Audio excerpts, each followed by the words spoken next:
For example, we live our lives where there are no missed opportunities.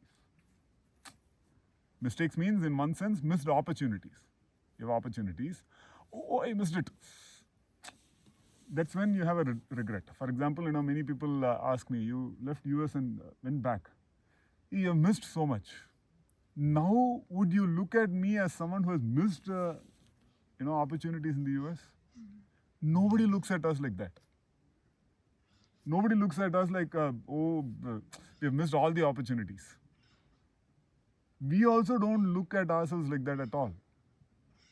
You always move ahead with greater and greater exciting things, And that is by learning. You use everything as a learning experience. If that view is not inculcated, lifelong you can have regrets. Will you have regrets or not? Yeah. All the time. Because all the time you will be missing opportunity. All the time. That's again choices. Right? I chose to return back to India. Actually, everyone's question was, hey, you're missing all that US has to offer. No. Actually missing all the opportunities here. Or would you look at, I'm in India, I'm missing all the opportunities that India has to offer by being here. Would you look at yourselves like that? No, it's not like that. That's where the growth trajectory that you use to arrive at that point, that is important. If you discount that, then it does not make sense. You would be comparing yourselves with me, and your life will be a regret. I'll be comparing myself with you, and my life will be a regret. Each of our lives is valid in its own way. When you consider that, that is liberating. Right? See, that's how, for example, in the spiritual thing, from my spiritual vision, I look at you as me from your point of view. It's a very simple vision. It's like the same energy drives, for example, a bulb or a fan or an air conditioning system. It's the same energy, but expressions are unique depending on the samskaras or the background process that has shaped those expressions. Likewise, your point of view, my point of view would interact, but it's the same energy guiding it. It's called Atma Tattva. When you have that vision, then you don't look at everything as in terms of regrets. Oh, they're doing great, I'm missing out. Because you will see that they are important to complete your life as well. Diverse points of view. That kind of, inculcating that kind of a spiritualized vision becomes very important to overcome regrets. Otherwise, life can be full of regrets. Even though others might look at you as successful. See, everybody would, back in India, would look at you as successful because you are living in the US. Wouldn't they? You don't need to suffer your choices, Just enjoy it.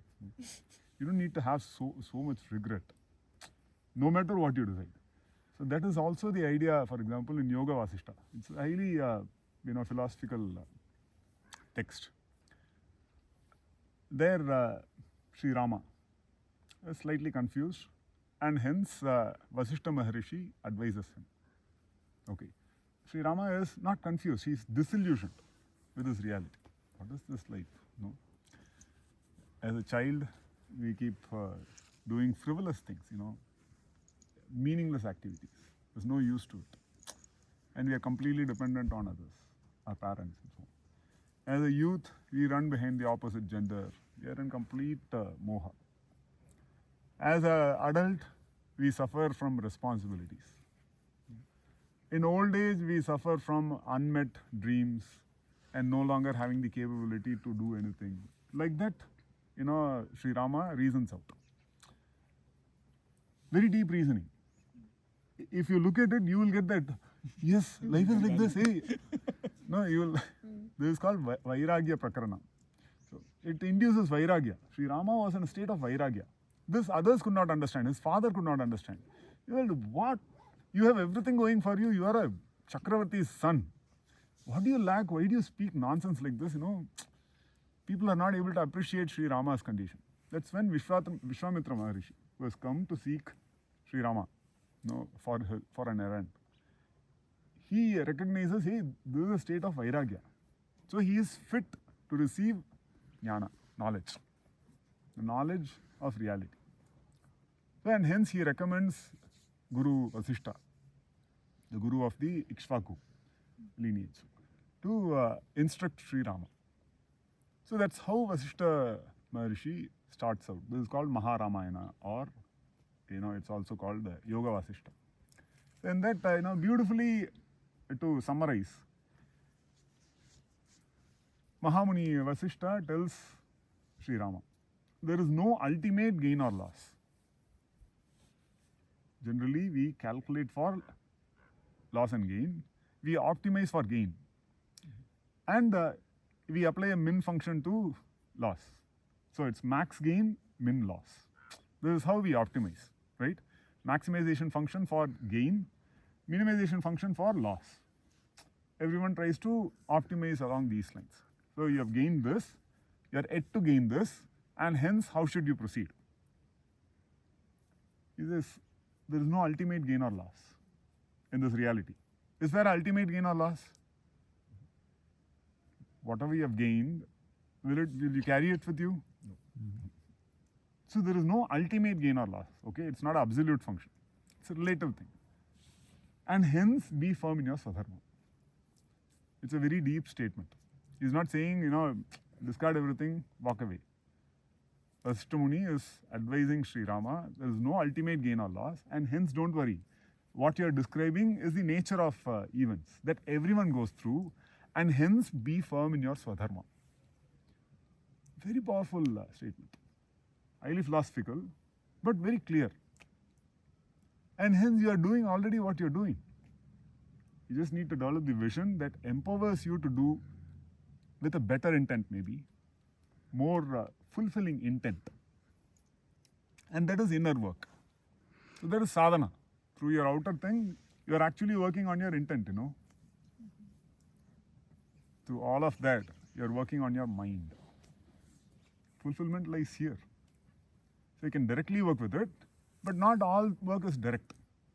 You also work in your lives. From that angle, if you now view choices, will you always look at it in terms of regrets? Regrets only will be in terms of outcomes, that is outer outcomes, not with respect to a learning outcome. Children break toys, or let's say, in the ashram, in the Gurukulam, we give children cow dung. They can do anything with that cow dung. So some of them, one group of children built a mud and cow dung structure.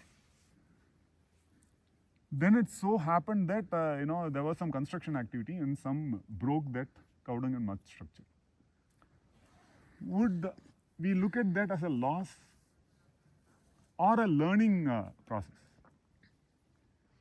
By investing in it, will they be able to do it if they wish to?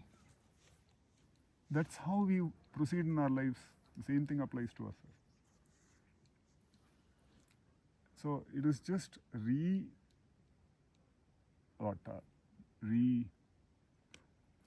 it, retuning or fine-tuning our vision as to why do we do what we do.